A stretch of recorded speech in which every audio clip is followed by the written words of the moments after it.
My name is Myra Fowler and I'm 26 years old. Last Christmas, I stood in my dad's kitchen holding a $5 keychain and saying thank you while the rest of my family sat frozen in silence. My grandpa had just revealed that the keychain was supposed to be a $400,000 apartment. For 2 months, I carried that keychain in my wallet as if it meant everything. I showed it to friends.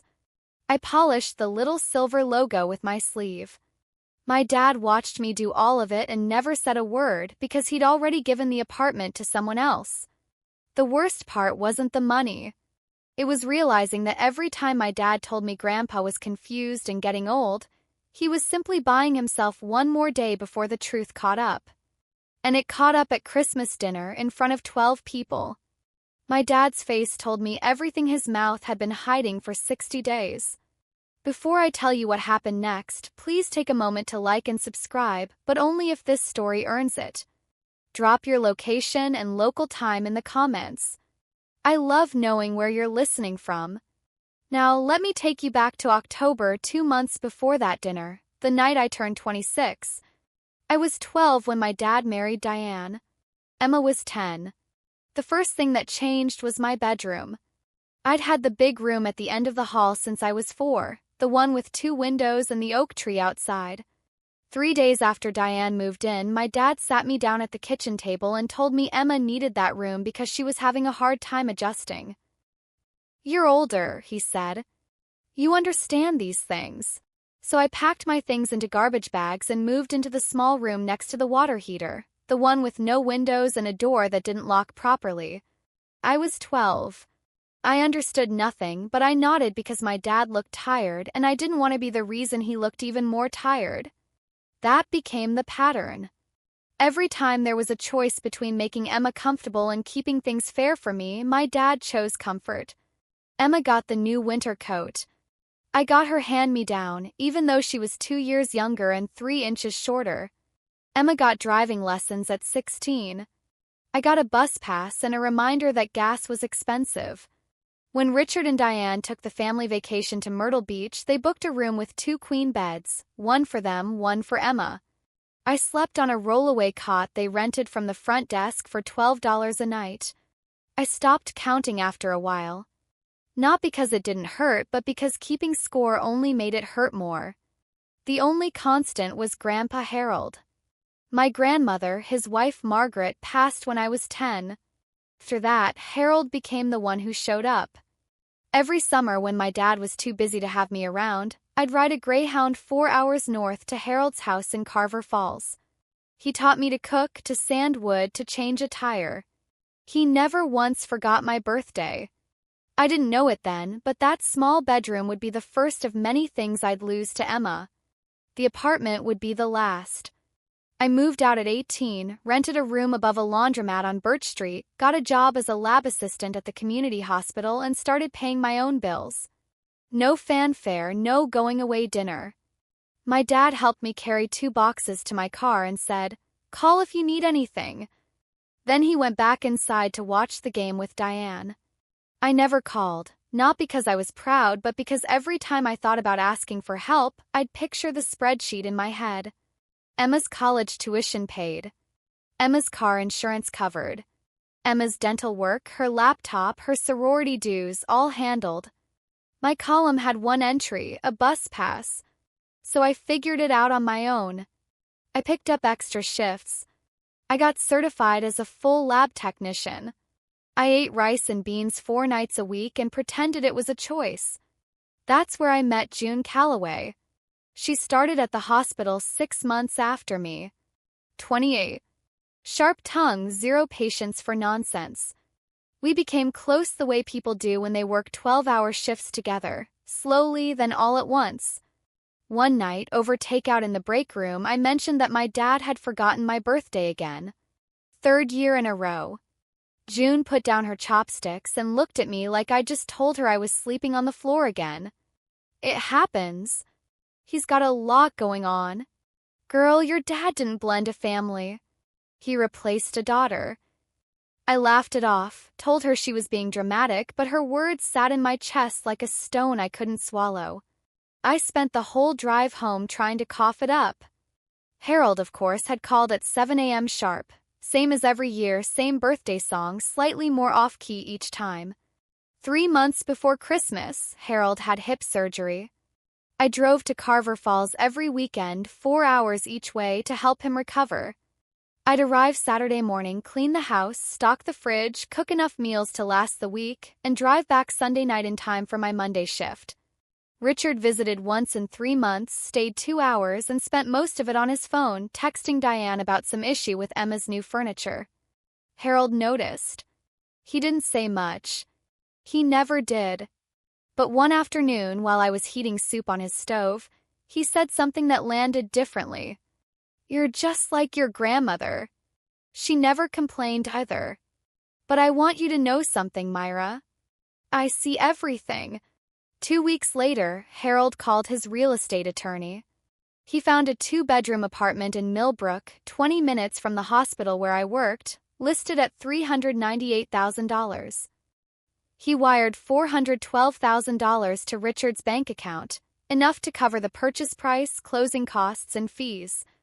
The transfer memo read, "Apartment purchase for Myra Fowler." Harold couldn't travel. His hip was still healing, and Carver Falls was a long drive from Millbrook.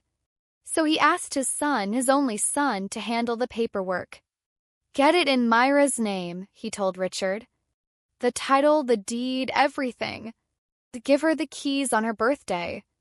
Richard said, "Yes, Dad. I'll take care of it." Harold hung up and smiled.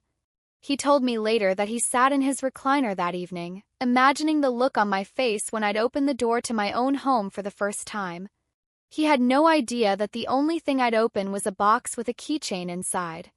October 14th, my birthday. Harold called at 7 a.m. like clockwork, but his voice sounded different, lighter, almost giddy. "Happy birthday, sweetheart. Have you gotten your gift from your dad yet?" "Not yet, Grandpa. I'm sure it's coming." "Good. Good. I really hope you love it." He sounded like a kid who couldn't keep a secret. I figured he'd chipped in on something nice. Maybe a new set of cookware or that portable heater I'd mentioned for my drafty room. I didn't push. I called Richard that evening. He sounded distracted. "Oh, right. Happy birthday, Myra. Yeah, I've got something from Dad for you. Let me send it over." 2 days later, a small package arrived at my door. Inside, wrapped in tissue paper, was a keychain, brushed silver, stamped with a logo I didn't recognize. A little house inside a circle with the words Meridian Realty Group underneath. Tucked beside it, a handwritten card. "Happy birthday, Myra. From Grandpa. Love, Dad." I turned it over in my hands. It was nice enough, though a little impersonal for Harold, who usually gave gifts with a story behind them. A pocket knife that belonged to my grandmother, a cookbook with his notes in the margins. But I figured maybe his recovery had slowed him down. I called Harold that night. "Grandpa, I got your gift. Thank you so much. I love it." "You looked at everything? Everything in the box?" "Keychain." "Yes. It's beautiful. I already put it on my wallet." A pause stretched long enough that I almost asked if the call had dropped. Then Harold said quietly, "All right, sweetheart, as long as you're happy." He wanted to say more. I could feel it, but he didn't, and I didn't ask. And that silence between us carried the weight of everything I didn't yet know. Let me tell you about my apartment, the one I was actually living in. 410 square feet above a laundromat, one window that stuck shut in the humidity, a bathroom where the shower ran cold every other Tuesday because the building's water heater couldn't keep up. The landlord, Mr. Petty, and yes, that was his real name, had just raised the rent by $160. No notice, just a note taped to my door. After rent, health insurance, gas for the weekend drives to Carver Falls, and groceries, I had about $90 left each month. $90 between me and an emergency I couldn't afford. June asked me once during a night shift whether my dad ever helped out financially. "He's got Emma's college loans to worry about." June didn't even look up from her chart. "Emma graduated 2 years ago. I changed the subject. I always change the subject. A week later, June was scrolling through her phone during lunch and stopped mid-bite. Hey, isn't Emma your stepsister? Yeah. Why? She turned the screen toward me. Emma's Instagram story. A selfie in front of a freshly painted front door. A set of keys dangling from her fingers. Caption read, "My own place. Thank you, Mom and Dad. Best surprise ever." The background showed a brick building, 2 stories, balcony with an iron railing, a neighborhood I recognized. It was in Millbrook, 5 minutes from the hospital. Good for her, I said, and I meant it. I didn't feel jealous. I felt the same thing I always felt, that dull, familiar acceptance that Emma's life had a safety net and mine had a bus pass. I didn't make the connection. Not yet. That would come later, piece by piece, like a puzzle I didn't know I was solving. November 1st, Harold called again. Myra, have you moved into the apartment yet? I laughed. What apartment, Grandpa? Silence. Not the comfortable kind. The kind that presses against your eardrums. The one your father was supposed to give you. The one I paid for. My stomach dropped. Grandpa, Dad gave me a keychain from a real estate company. He said that was the gift. Harold didn't speak for 10 seconds.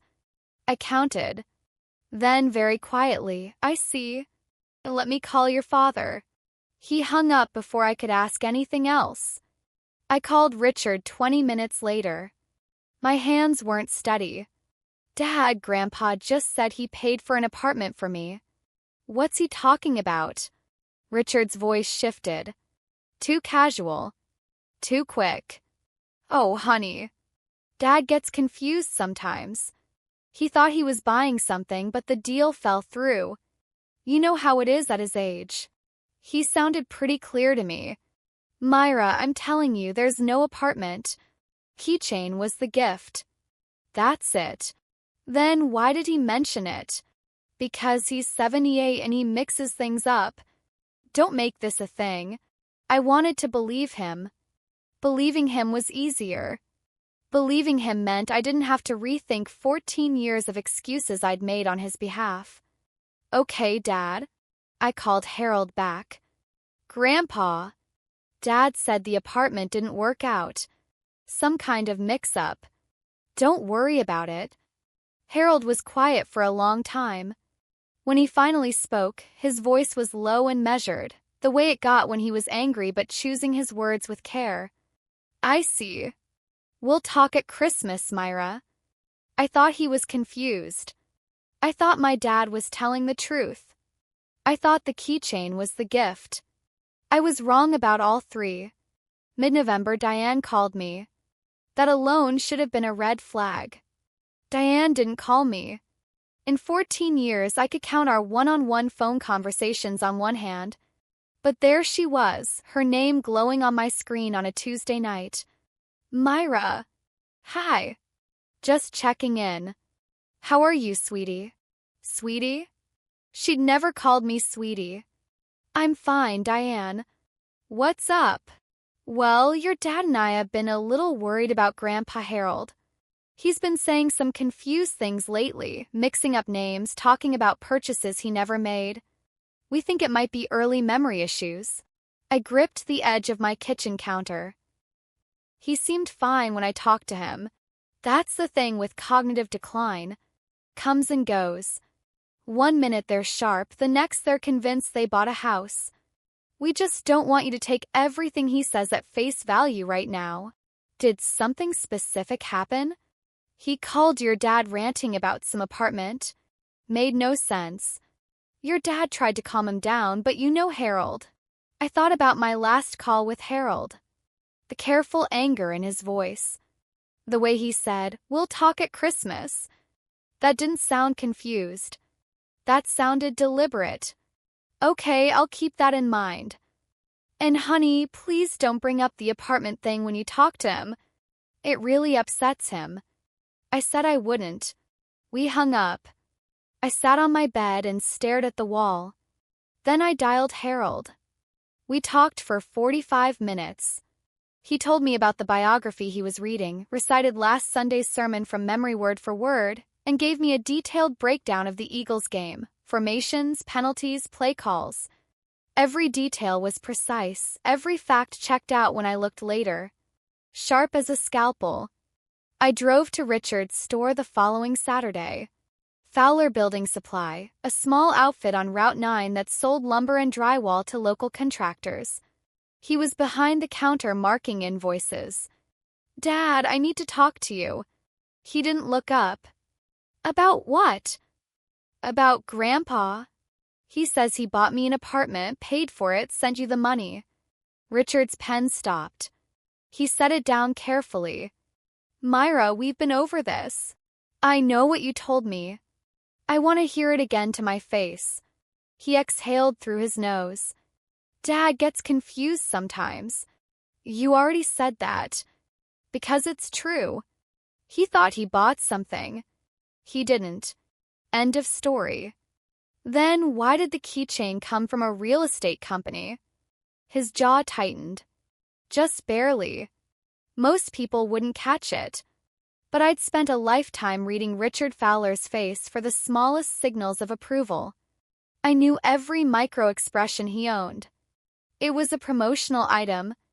They hand those out at open houses."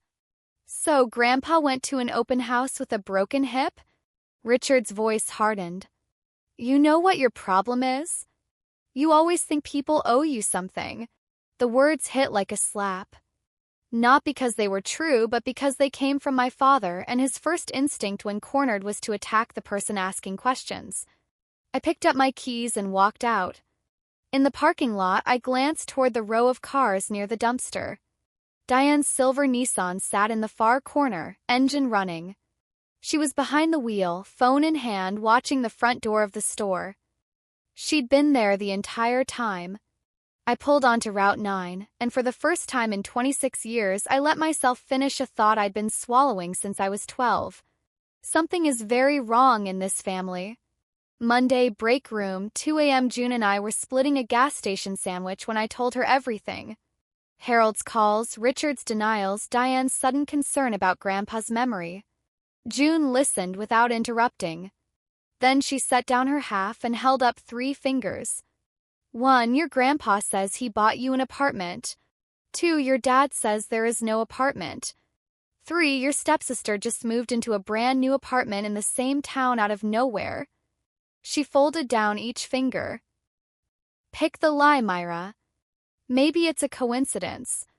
A coincidence that costs exactly what your grandpa said he spent. I pulled the keychain from my wallet and set it on the table between us. June picked it up, turned it over, read the logo out loud. Meridian Realty Group. Then she opened her phone, typed the name into a search bar, and held the screen toward me. Meridian Realty Group, licensed residential brokerage, Millbrook, New York. She tapped into their recent listings. Third one down, a 2-bedroom, 2-bath on Crane Street, brick building, iron railing balcony listed at $398,000. Status sold.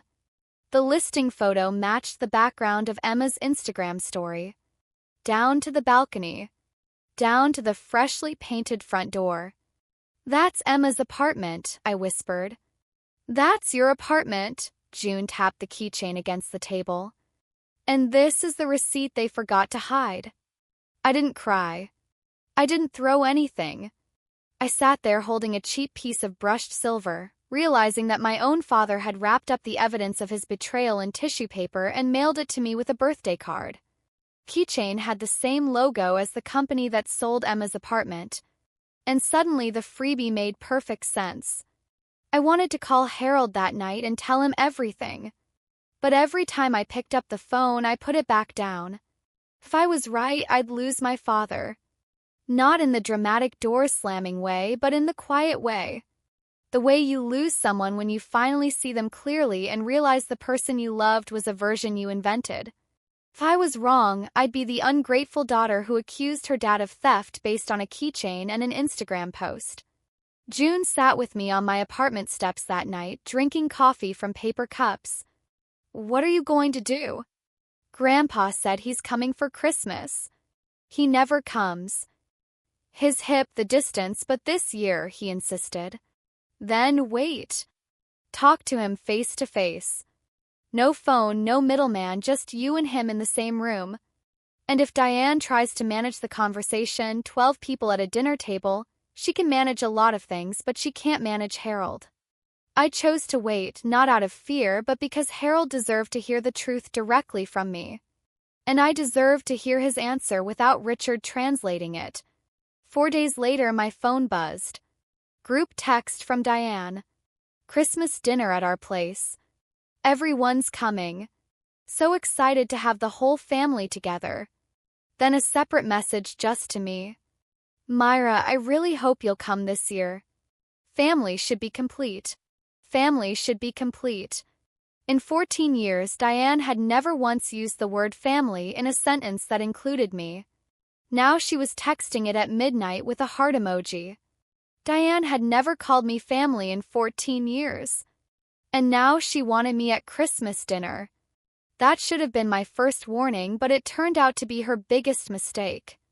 I need to pause here for a second because right now, standing in my tiny apartment with a keychain in my wallet and a knot in my stomach, I'm making a decision that's going to change everything.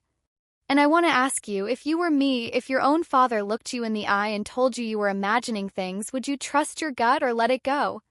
Drop your answer in the comments. And if this story is hitting close to home, please share it. Someone in your life might need to hear it. Okay, back to December. Early December, Harold called me on a Sunday evening. His voice was calm, calmer than it had been in weeks. The kind of calm that comes from making a decision and being at peace with it. Myra, I'm coming for Christmas this year. Grandpa, your hip? My hip is fine. Linda's driving me down. There are things I need to see with my own eyes. Harold almost never came south for the holidays. The drive was too long. The house was too loud. And he told me once that watching Diane host a dinner made him miss Margaret so much he could barely eat. For him to insist on riding 4 hours in a car with a hip that was still healing meant something had shifted. Okay, I said. I'll be there. One more thing. That keychain. Do you still have it? Of course. It's in my wallet. Good. Bring it to dinner. I frowned. Why? Because I gave it to you and I'd like to see you carrying it. Something in his voice told me not to press, so I said I would, and I meant it. After we hung up, I sat at my kitchen table and turned the keychain over in my fingers. Meridian Realty Group. The little house logo. My grandpa didn't go to an open house with a broken hip. He didn't collect random promotional items. He wired over $400,000 to his son's bank account and trusted him to do the right thing. And now he was driving 4 hours in winter to sit at that same son's dinner table on Christmas Day. Why would Grandpa want me to bring a keychain to Christmas dinner? I'd find out, and so would everyone else at that table. 2 weeks before Christmas, I was cleaning out my closet when I found the box. The birthday box, the one Richard had mailed with the keychain inside. I tossed it on the closet shelf back in October and forgotten about it. Now I pulled it down, sat on my bed, and looked at it again. Small brown cardboard. Some tissue paper still crumpled inside. I almost threw it out. Then I noticed something at the bottom. A scrap of paper stuck to the cardboard with a dried strip of packing tape. I peeled it off carefully. It was the corner of a document. Thick paper, the kind used for legal filings. I could make out part of a company letterhead, Meridian Realty Group. And below that, printed in neat black type, a partial name, Myra Fowle. The rest had been torn away. Whoever packed this box had ripped out a legal document and hadn't noticed that one corner stayed stuck to the tape at the bottom. My hand shook. This wasn't a keychain from an open house. This wasn't a confused old man inventing purchases. This was a closing document, a real estate transfer with my name on it. Someone had torn it out of the box and replaced it with a $5 promotional keychain. I sat on my bed for 20 minutes without moving. Then I called June. They ripped my name off a legal document and shoved a keychain in its place. June was quiet for 3 seconds. Christmas is in 2 weeks. Let your grandpa handle it. He asked you to bring the keychain for a reason. I put the scrap of paper in my wallet next to the keychain. 2 pieces of the same lie pressing against each other every time I sat down. 3 days before Christmas, Diane sent a group text to the entire family, a detailed schedule of who was bringing what dish, arrival times, parking instructions. She ran Christmas the way she ran everything, with spreadsheets and assigned seating.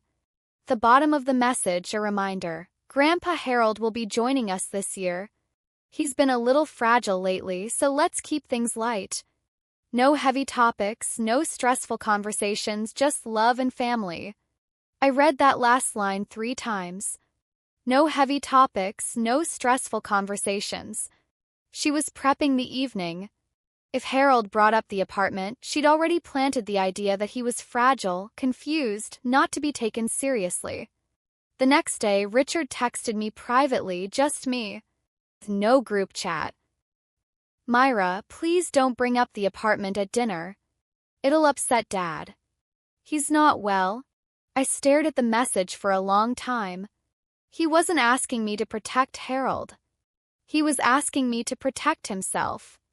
I typed back, I won't bring up anything, Dad. I'm just coming for dinner. And I meant every word. I wouldn't need to bring up anything. Harold was doing the driving, the arriving, and I was starting to understand the talking. All I had to do was show up, say thank you for the keychain, and let the truth do what truth does when you stop trying to bury it. But I noticed something in Richard's text. Careful phrasing, the specific request. He wasn't confused about what Harold might say. He knew exactly what his father was planning. Richard was afraid. And that told me everything I needed to know. He wasn't protecting Grandpa's feelings. He was protecting his own secret. And secrets, I was learning, have a shelf life. December 25th, 4:30 p.m. I pulled into Richard and Diane's driveway behind a row of cars I mostly recognized. Aunt Linda's green Subaru, her husband Tom's pickup, a rental sedan that must have been for Harold. The house looked like the catalog photo. Wreaths on every window, lights along the gutters, a doormat that said blessed in gold script. Din's touch. Everything polished, nothing real. I walked in carrying a dish of roasted vegetables and the keychain in my wallet. The living room was full. Linda and Tom were on the couch with their 2 kids, teenagers now, both glued to their phones. Richard stood by the fireplace holding a glass of something amber, staring into it like it might give him advice. Diane was in the kitchen conducting the meal like an orchestra, giving instructions to Emma while smiling at everyone who passed through. And there was Harold. He sat in his wheelchair near the kitchen island, a plaid blanket across his lap. He looked thinner than the last time I'd seen him, but his eyes were the same, sharp, steady, missing nothing. Beside his chair, tucked against the wheel, was a worn leather briefcase. The old one with the brass buckles that used to sit in his workshop. Nobody asked about the briefcase. I noticed it. I didn't ask either. When Harold saw me, his face changed. He reached out both hands and I bent down to hug him. He held on longer than usual. "You look good, sweetheart," he whispered. "So do you, Grandpa." He pulled back and looked at me. "You brought it." I patted my jacket pocket. "Right here." He nodded once. Then he went back to stirring his pot of sauce on the stove. His grandmother's recipe, the one he made every Christmas he attended. Slow circles, wooden spoon, eyes on the room. Dinner was served at 6. Diane had outdone herself.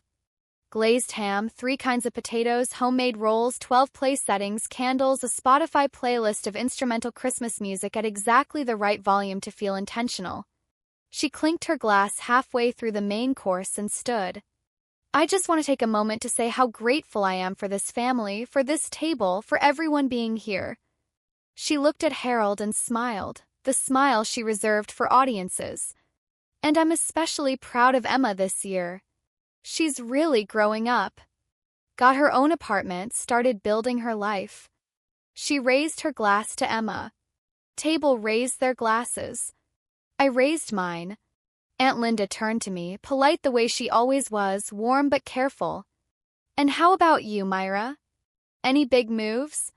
Still renting, saving up? Diane tilted her head. That particular tilt, the one that comes with a voice pitched just above sympathy and just below pity. Well, not everyone moves at the same pace. You'll get there, honey. A few people smiled.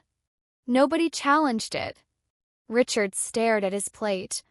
I looked at Harold. He was at the end of the table nearest the kitchen, his pot of sauce still simmering on the stove behind him. His spoon rested across the rim. He wasn't eating. He was watching. Then Emma said something she shouldn't have. She was talking to Tom's older kid, casual, laughing, riding the high of Diane's toast. The apartment is amazing. I still can't believe Dad just gave it to me. She said it like it was nothing, like it was a pair of earrings or a sweater. Harold's hand stopped on the table. His head turned slowly like a searchlight finding its target, and the air in that dining room changed. After dinner, people drifted into the living room for dessert and gift exchange. I waited until the noise settled, then walked over to Harold. He was still by the kitchen island, hands resting on the arms of his wheelchair, watching the room the way a man watches a house he built start to lean. I reached into my jacket pocket and pulled out the keychain. Held it up so he could see it. Grandpa, I never properly thanked you in person. Thank you for this. I carry it with me everywhere. Harold looked at the keychain. Then he looked at me. Then slowly he looked at Richard, who was standing by the Christmas tree with a glass in his hand. 5 seconds of silence. Maybe 6. In a room full of 12 people, 6 seconds of silence sounds like a scream. Harold set down his spoon. He didn't raise his voice. He didn't need to. Myra, I didn't give you a keychain. Every conversation in the room stopped. I bought you a $400,000 apartment in Millbrook, 20 minutes from your hospital. I wired the money to your father in August and asked him to put your name on the deed. He held the keychain up to the light. This is a freebie. The real estate company gives these out at closing. It was supposed to be in the folder with your paperwork. 12 people, 12 forks down, 12 pairs of eyes moving to Richard. Diane's hand froze on her wine glass halfway to her lips. Richard's face went from tan to ash. Color drained so fast it was like watching someone pull a plug. And Emma looked at her mother like she was seeing a stranger for the first time. Nobody moved. Nobody breathed. The only sound was Harold's pot of sauce still bubbling on the stove behind him. Harold turned to Richard.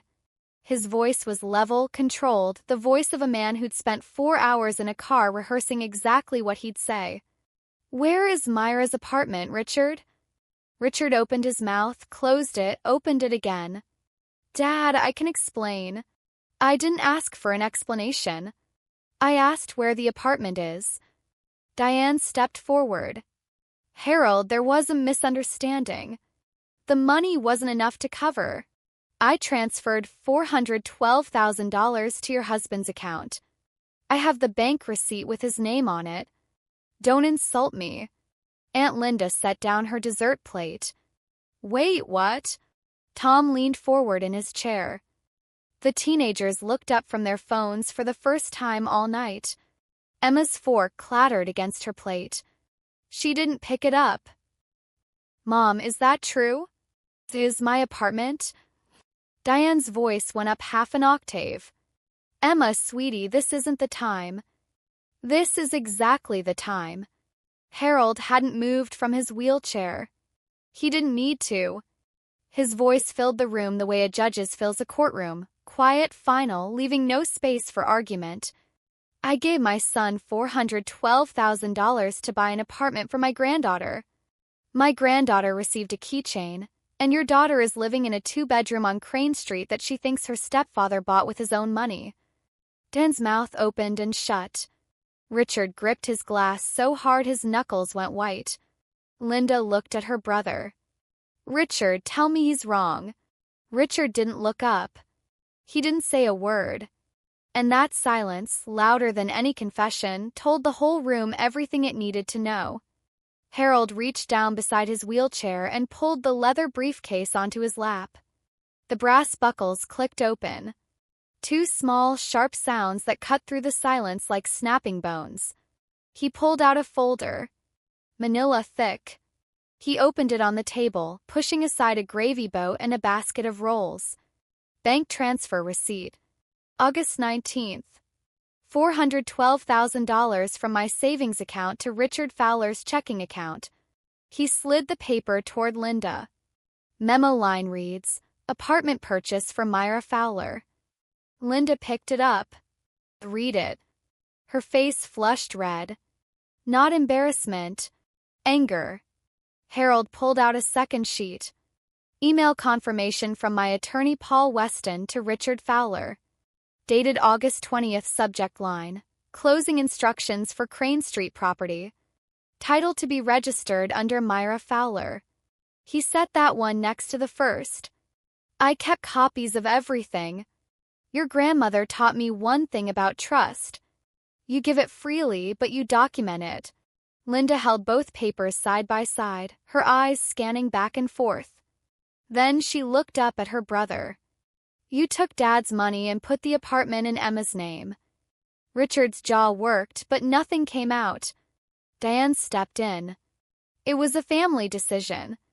We thought it made more sense for Emma because Myra is independent. She doesn't need. You don't get to decide what my granddaughter needs. Harold's voice didn't rise. It got lower. The way a storm gets quieter before the worst of it hits. I decided. I wrote the check. I gave the instructions. And you stole it. Diane flinched. Actually flinched like the word stole had hit her across the face. The room was so quiet I could hear the ice shifting in Tom's glass. Diane's eyes filled with tears on cue like a faucet she'd been waiting to turn. You don't understand, Harold. I love Myra like my own. I love both girls equally. We just thought Emma needed it more. She's been struggling. She doesn't have Myra's resilience. We were trying to be fair. Harold stared at her. If you loved her equally, her name would be on that deed. Diane pressed her hand to her chest. I know how this looks, but I raised Myra. I was there for 14 years. You were in the house for 14 years. Linda's voice was sharp, sharper than I'd ever heard from her. Being in the house isn't the same thing as being there. The room shifted. Linda stood up from the table, and when she spoke, she wasn't looking at Diane. She was looking at everyone. I should have said something years ago. I watched this happen. The hand-me-downs, the forgotten birthdays, the rollaway cot on family vacations while Emma got the Rayall bed. I told myself it wasn't my place, that Richard would handle it, that Myra was okay. She looked at me. I'm sorry, Myra. You weren't okay, and I should have spoken up. I didn't trust myself to speak. I nodded. Diane tried to redirect. Linda, this is between our family. Harold is my father, too. Myra is my niece. This is exactly my family. Richard stood in the corner by the Christmas tree, a glass in one hand, the other rubbing the back of his neck. His wife was crying. His sister was furious. His father was sitting 6 feet away with a stack of evidence on the table. And his daughter, the one he'd sold out, was standing by the kitchen island holding a cheap keychain, saying nothing. He was running out of corners to hide in. Richard set his glass down on the mantel and walked toward Harold. He moved like a man crossing thin ice, slow, deliberate, trying not to crack what was already breaking. Dad, please. I'll fix this. I'll transfer the apartment back to Myra's name. Just, can we do this privately? Privately. Harold repeated the word like he was tasting something rotten. You had 2 months to fix this privately. You chose to lie to my face. I know I did, but it's complicated. Uncomplicated it. Richard glanced at Diane. She gave him a small, fast warning look, but he was past listening to warnings. I owe money to Diane's family. Her brother loaned me $60,000 for the store expansion 3 years ago. I haven't paid it back. When Dad sent the money for the apartment, Diane said. He stopped, swallowed. She said if I didn't put it in Emma's name, she'd have her brother call the loan. I'd lose the store. The room absorbed that. Tom let out a slow breath. Linda closed her eyes. Harold didn't blink. So you sold your daughter for a debt? Richard's face crumpled. Not dramatically, just a slow collapse like a wall that had been holding too long. I didn't think of it that way. That's exactly how it is. From across the room, Emma spoke. Her voice was thin, stripped of the confidence she'd carried all evening. Wait, Mom. You knew the apartment was Myra's this whole time. Diane didn't answer. Mom, I did what I had to do for this family. You did what you had to do for me. There's a difference. Emma pushed back from the table. Her chair scraped against the hardwood, a sound that made everyone wince. She walked toward the hallway and stopped at the doorway. Then she turned around. Mom, you told me Dad bought the apartment as a graduation gift. You said he'd been saving for 2 years. You looked me in the eye and told me that. Was any of it true? Diane's tears were still falling, but the performance was flickering. I did it for you. Everything I've ever done has been for you. Your father left us with nothing. I promised myself you would never go without, even if it meant taking from someone else. Emma's voice cracked. Mom, that makes us exactly like him. The room went still. Tom's kids were frozen on the couch. Linda had her hand over her mouth. Harold sat motionless, his hands folded in his lap, watching his family fracture along lines he hadn't built but could see clearly.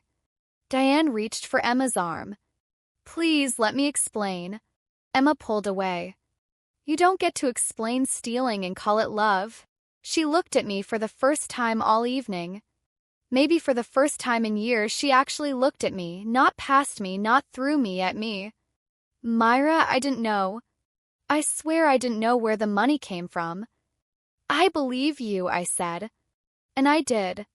Emma wasn't the architect. She was the beneficiary who'd never thought to read the fine print. Emma turned and walked down the hallway. A door closed softly. Not a slam.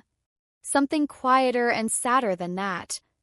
Diane stood alone in the middle of the dining room, arms at her sides, tears running down a face that nobody was buying anymore. Richard hadn't moved from where Harold had pinned him with 5 words. Christmas music was still playing, some instrumental version of Silent Night. The irony was thick enough to choke on. The room was waiting. I could feel it. 12 people holding their breath, wondering if I'd scream, cry, or storm out. I did none of those things. I stood up from where I'd been leaning against the kitchen island. I straightened my jacket and I spoke. Dad. Richard looked at me. His eyes were red. His hands were shaking.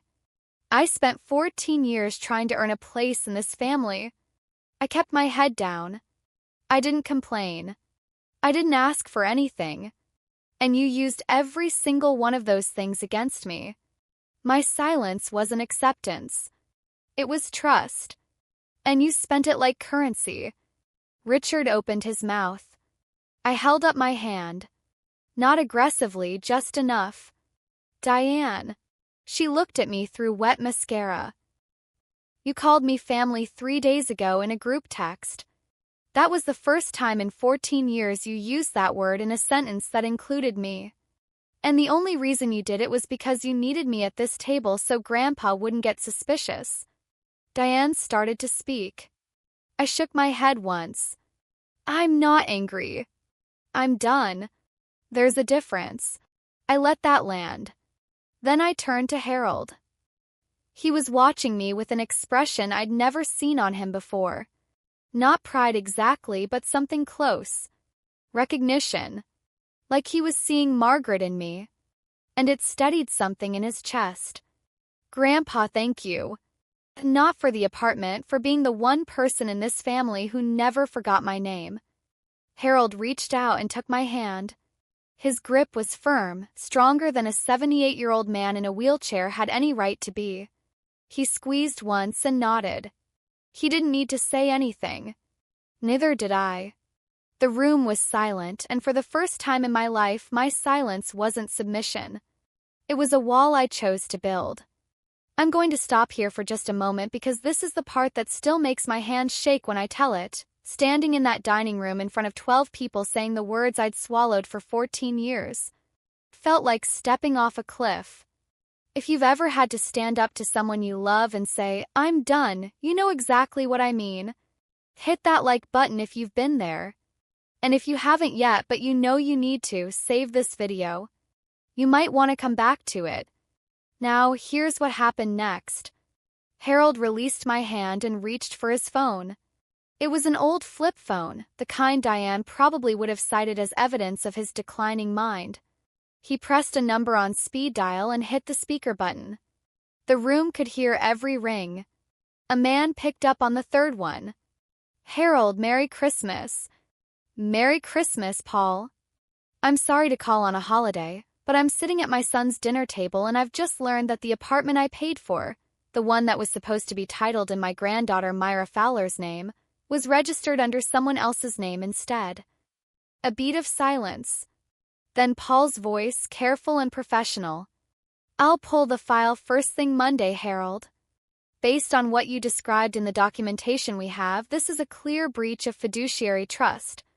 We have strong grounds to correct the title." "Thank you, Paul. I'll send you the details tonight." Harold closed the phone and set it on the table beside the folder of receipts. Richard stepped forward. "Dad, please don't involve lawyers." "I said I'll fix it." Harold looked at his son. "You had 2 months and a phone call to fix it. You chose to lie to me, lie to Myra, and let your wife tell my granddaughter that I was losing my mind." Richard's mouth opened. Nothing came out. "Monday morning, it goes through my attorney." Diane's voice came from somewhere behind Richard. High, fractured. "This is insane. You're tearing this family apart over a piece of property." Harold didn't turn to face her. He didn't need to. "No, you tore this family apart when you taught my son to steal from his own daughter. I'm just turning the lights on." The speaker phone call lasted 45 seconds. It rewrote the next 20 years of this family. Richard sat down, not in a chair but on the edge of the stone hearth by the fireplace, like his legs had simply decided they were finished. He stared at the floor for a long moment, then rubbed his face with both hands. "I'll sign it over. The apartment. I'll transfer it back to Myra." Diane spun toward him. "Richard, don't sign anything without consulting." "Diane, stop." His voice was flat, emptied out. "I should have done this 2 months ago." Harold reached into the briefcase again. He pulled out a single sheet of paper and a pen and slid both across the table toward Richard. "Written commitment to initiate the title transfer within 5 business days. My attorney drafted it before I left Carver Falls." Linda looked at Harold. "You came prepared." "I came hoping I wouldn't need to be." Richard picked up the pen. His hand hovered over the line. Diane put her hand on his shoulder. He shrugged it off, a small motion, but the first time I'd ever seen him do it. He signed. Harold folded the paper, placed it back in the briefcase, and buckled it shut. Then Richard looked at me. His eyes were red and glassy, and for a moment he looked like the father I remembered from before Diane. Tired, out of his depth, trying to do the right thing and choosing the easy thing instead. "I'm sorry, Myra." 2 words, no speech, no justification, just 2 words and a face that knew they weren't enough. "I know, Dad. I didn't say I forgive you. I didn't say it's okay because it wasn't okay. And forgiveness isn't something you hand out at a dinner table between the ham and the dessert." But I looked at him and I let him see that I heard him. That was all I could give. Harold wasn't finished. One more thing. His voice carried the weight of a man who'd been thinking about this for weeks. Paul is also updating my will. Richard, your share of my estate will be placed in a trust managed by Linda until I'm satisfied that you understand what family is supposed to mean. Richard's head dropped. He didn't argue. He didn't have the standing. Linda nodded slowly. She didn't look happy about the responsibility, but she accepted it the way people accept things they know are necessary. Harold turned his wheelchair toward me. The apartment is yours, Myra. It always was. Don't let anyone, not your father, not Diane, not even me, make you feel like you have to earn what's rightfully yours. His voice cracked on the next words. Just barely, just enough. Your grandmother would be proud of you. I bent down and hugged him. He smelled like cedar and the fennel he put in his sauce. He held on for a long time and I let him. Then something happened that I didn't expect. A door opened down the hall. Footsteps. Emma walked back into the dining room. Her eyes were swollen. Her mascara was ruined, but she was holding something in her hand. She walked to the table and set a key down in front of me. A single brass key on a plain ring. I didn't know Myra, but I should have asked. I should have wondered why a man who runs a building supply store could suddenly afford a $400,000 apartment. She paused. This is yours. It was always yours. I looked at the key, then at Emma. She wasn't apologizing to win points. She was apologizing because the alternative, keeping something stolen, would turn her into the one person she feared becoming, and she knew it. I left at 8:15, said goodbye to Harold, hugged Linda, nodded at Tom. Diane was in the kitchen with the door closed. Richard was still sitting on the hearth, staring at the Christmas tree lights like they might tell him how to reassemble what he'd broken. In my car, I set 3 things on the passenger seat: the keychain, the brass key Emma had given me, and the torn scrap of paper with my name on it. 3 pieces of a story that had taken 2 months to tell itself. I sat in the driveway for a long time with the engine running. Snow had started to fall, the soft kind, the kind that erases footprints. I didn't feel victorious. I didn't feel vindicated. I felt lighter, like someone had been standing on my chest for 14 years and had finally stepped off. My phone buzzed. June. How'd it go? I got my apartment back. A pause. And your dad? I watched the snow settle on the windshield. I got my answer about him, too. You okay? I don't know yet. Ask me in a month. I drove back to my studio above the laundromat, climbed the stairs, sat on my bed in the dark, and held the keychain in one hand and the brass key in the other. Tomorrow, this room would still be 410 square feet. Mr. Petty would still slide a rent increase under my door. The shower would still run cold on Tuesdays. But somewhere across town on Crane Street, there was a 2-bedroom apartment with my name about to go on the deed. And for the first time in my life, I owned something that nobody could give to someone else. You can forgive someone and still choose not to stand next to them. I was learning the shape of that sentence. It fit me better than any hand-me-down ever did. 2 weeks after Christmas, the title transfer was complete. My name, Myra Fowler, printed on a deed for the first time in my life. Paul, Harold's attorney, called to confirm. He also told me something Harold had asked him not to mention. Harold had paid Paul's fees out of his own pocket, so I wouldn't owe a cent. The fallout in the family was swift and specific. Harold's new will placed Richard's inheritance in a trust managed by Aunt Linda. Richard would receive distributions only with Linda's written approval. Harold told Richard directly, "When you've earned your sister's signature, you'll have earned my trust back." Diane's brother, the one who'd loaned Richard $60,000 for the store, heard about Christmas dinner within a week.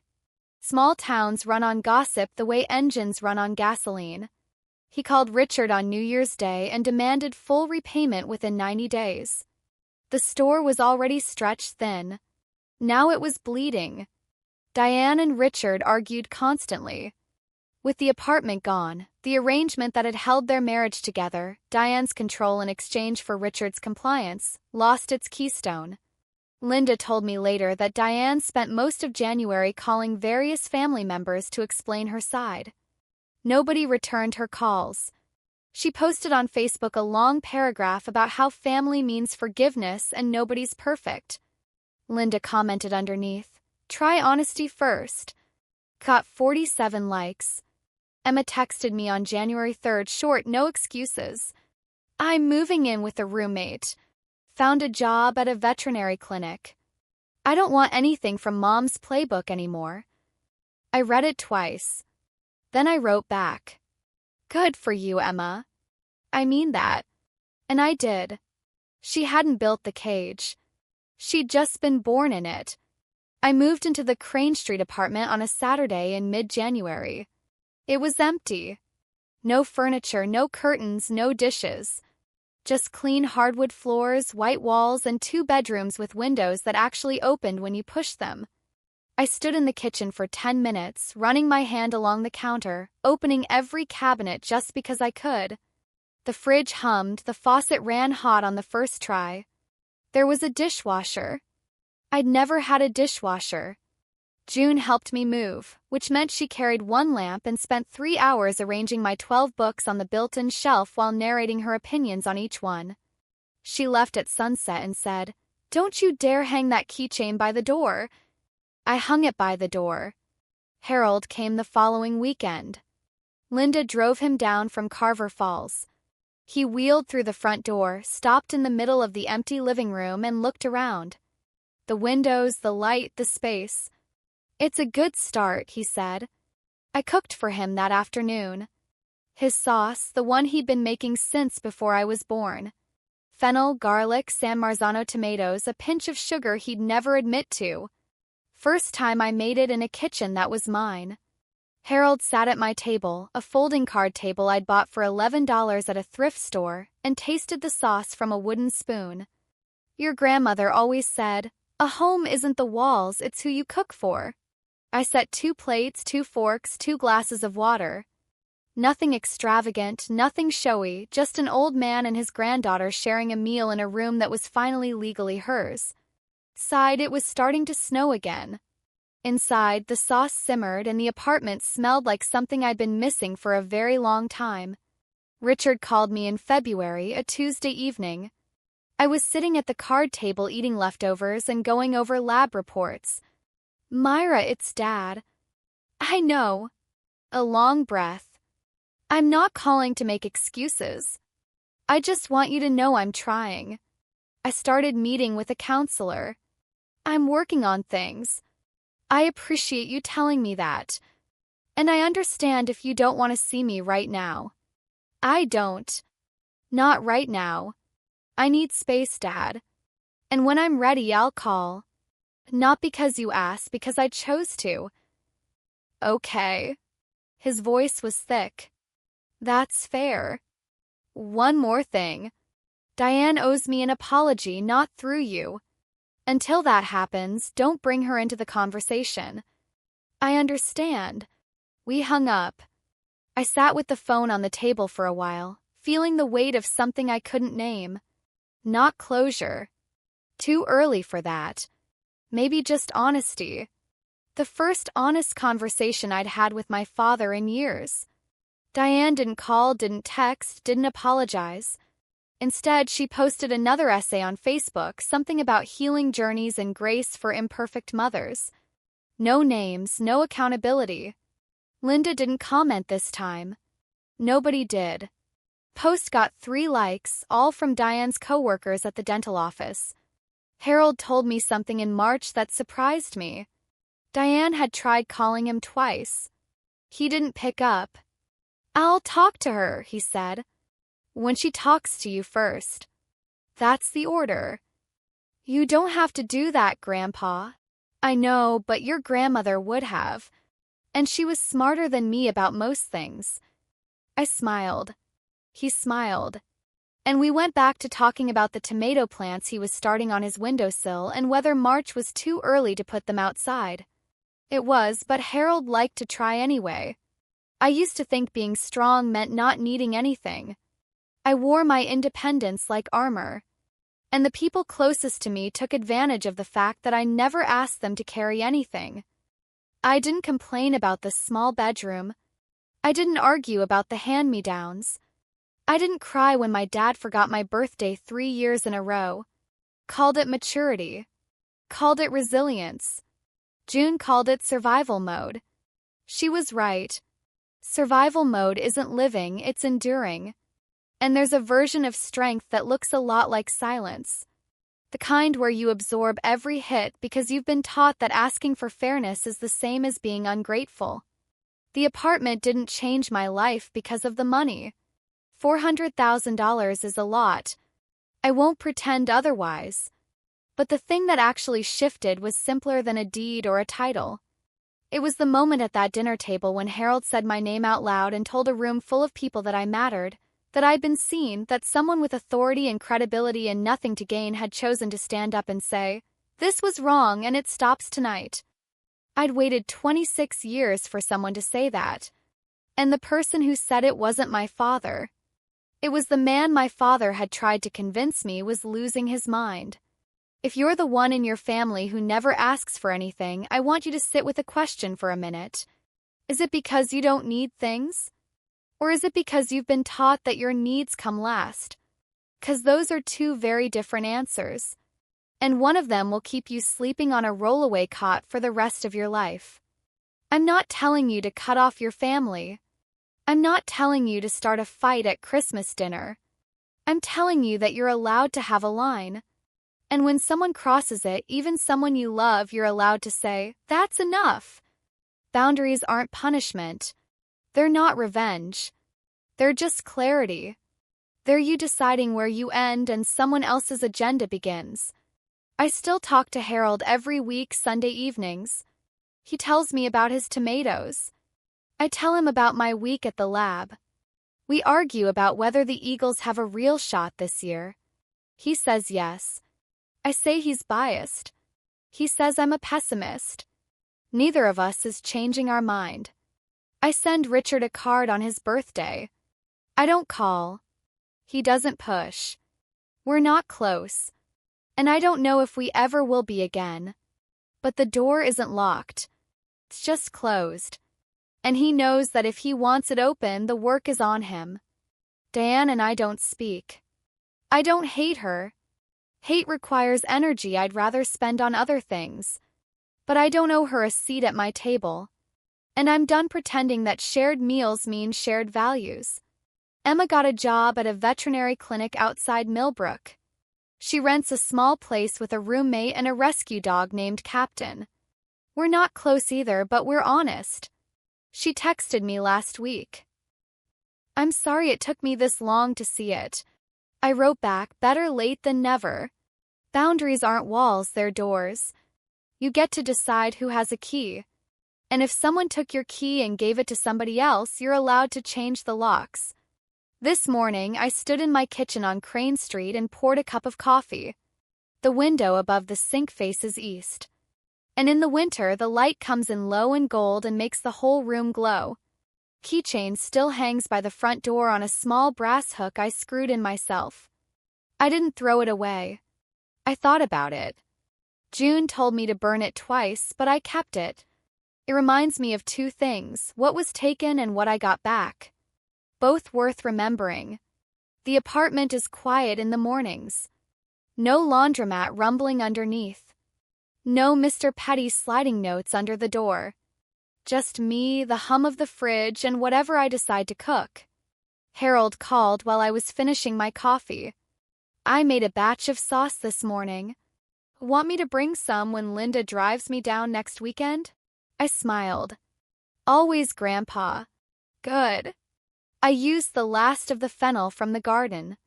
Margaret seeds, 3rd generation now. Save me some of those seeds too. Already in an envelope with your name on it. He always does that. Writes my name on things. Seeds, recipes, envelopes, deeds. Like he's reminding the world and me that I exist, that I count. My name is Myra Fowler. I'm 26 years old. I'm a lab technician at a community hospital. I drive a 10-year-old Honda and own exactly one piece of furniture I didn't buy secondhand. But I'm standing in a home that has my name on it. Not because I fought for it, but because someone loved me enough to make sure no one could take it away. And I'm finally learning to do the same thing for myself. That's where my story ends. Or maybe where it starts. If this story reminded you of someone or of yourself, I have one ask. Share it. Not for me, for the person in your life who might be carrying a keychain when they deserve the whole apartment. And if you want to hear more stories like this, check the description below. I've linked a few that hit just as hard. Drop a comment and tell me what would you have done at that dinner table. I read every single one. Thank you for staying until the end. That means the world to me. I'll see you in the next one.